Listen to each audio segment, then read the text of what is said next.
بعد عام الفيل بحوالي 30 سنة كان في سيدة بتطوف حوالين الكعبة شايلة مبخرة كبيرة، وبتقع من المبخرة واحدة من الجمرات وبتمسك النار في الكسوة وبتتحرق الكعبة. وقبل ما تفكر قريش هتتصرف ازاي، بتنزل من السماء أمطار وصلت درجة السيول وبتطفي الحريقة، لكن بتتهدم أجزاء كبيرة من الكعبة. في الوقت ده كان في سفينة عليها حمولة خشب كبيرة خرجت من ميناء السويس في البحر الأحمر ورايحة في اتجاه اليمن.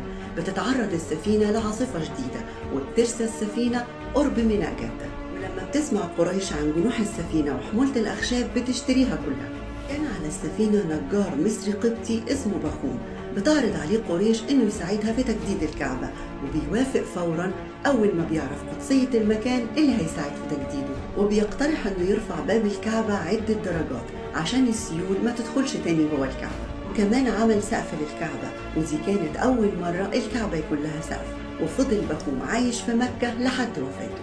لو عاوزين تعرفوا المرة التانية اللي المصريين بنوا فيها الكعبة، تعالوا هنا بكرة زي دلوقتي وانتوا تعرفوا.